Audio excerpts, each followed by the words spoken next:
Assalamualaikum warahmatullahi wabarakatuh. Alhamdulillahirabbil alamin, amma ba'du. Para jamaah subuh yang dirahmati Allah Subhanahu wa taala, pembacaan terjemah Al-Qur'an sampai surat Toha ayat yang ke-105 sampai 107. A'udzu billahi minasyaitonir rajim. Bismillahirrahmanirrahim.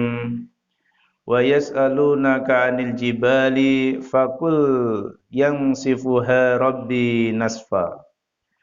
Fayadharuha qa'an safsafa la tara fiha 'iwajan wala amta. Dan mereka bertanya kepadamu wahai Muhammad tentang gunung-gunung, maka katakanlah, Tuhanku akan menghancurkannya pada hari kiamat sehancur-hancurnya. Kemudian Allah akan menjadikan bekas gunung-gunung itu rata sama sekali, sehingga kamu tidak akan melihat lagi ada tempat yang rendah dan juga ada tempat yang tinggi di sana. Jadi ada kebiasaan orang-orang kafir Quraisy pada zaman Rasulullah, terutama pemuka-pemuka Quraisy pada waktu itu, ketika mereka belum beriman atau masih kafir, masih ingkar kepada ajaran Nabi Muhammad SAW, maka ada saja pertanyaan-pertanyaan yang diajukan, termasuk salah satunya adalah mereka bertanya kepada Nabi Muhammad SAW tentang gunung-gunung itu. Jadi mereka tidak yakin kalau gunung-gunung itu ketika kiamat akan hancur. Untuk itu, terhadap pertanyaan demikian ini, Rasul kemudian menjawab dengan firman dari Allah Subhanahu wa taala, maka katakanlah, Tuhanmu akan menghancurkannya pada hari kiamat sehancur-hancurnya. Jadi nanti pada yaumil kiamah itu, terutama gunung-gunung ini akan hancur. Bahkan ada yang menggambarkan seperti bertebaran di udara, dan mereka itu bagaikan kapas yang sedang diterpa angin. Ini adalah gambaran tentang bagaimana proses kehancuran gunung-gunung itu. Dan pada saat ini kita juga sering mendengar, bahkan di televisi kita juga bisa menyaksikan tentang bagaimana ketika ada gunung meletus. Ada beberapa gunung berapi yang meletus di Indonesia maupun di luar negeri bisa kita saksikan.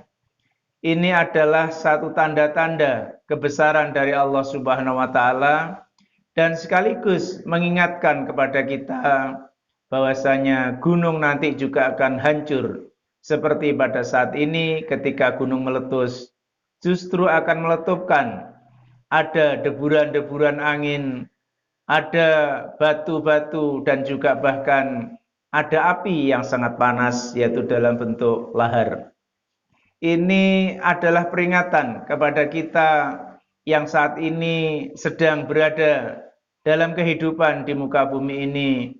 Hendaklah kita menjadi ingat kembali tentang ancaman dari Allah Subhanahu wa taala, bahwasanya nanti pada hari kiamat gunung itu akan tidak sekedar meletus tapi akan dihancurkan, dan bahkan gunung-gunung itu akan menjadi sama rata dengan tanah dataran.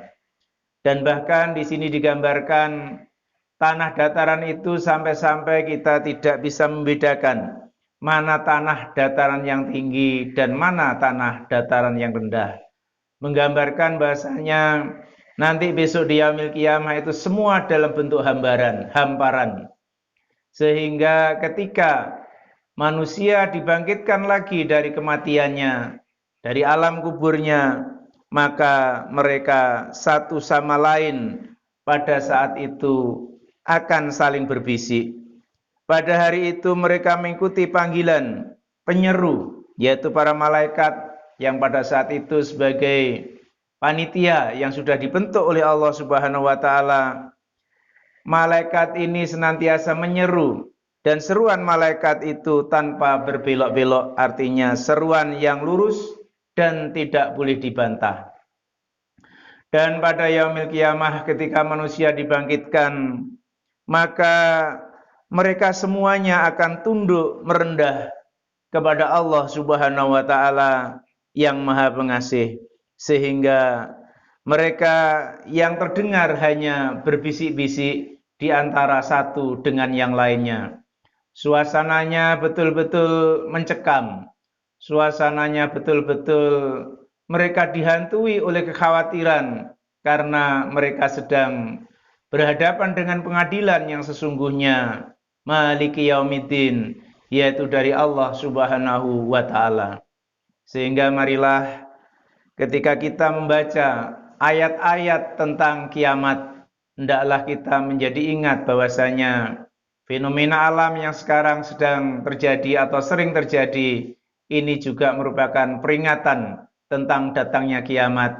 Dan mari kita bayangkan bahwasanya pada yaumil kiamat nanti semuanya akan tunduk, tidak ada lagi bantah-bantahan, tidak ada lagi kita untuk ingkar kepada Allah Subhanahu wa taala, karena pengadilan yang sesungguhnya pada waktu itu adalah milik Allah Subhanahu wa taala.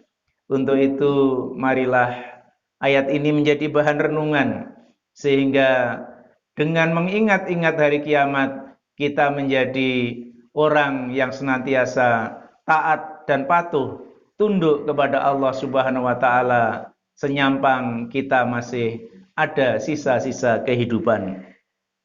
Demikian yang bisa kami sampaikan, mudah-mudahan bermanfaat dan ada hikmahnya dan menjadikan kita orang-orang yang senantiasa berpegang teguh kepada iman dan Islam, sehingga kita menjadi orang-orang yang terselamatkan besok di yaumil kiamah.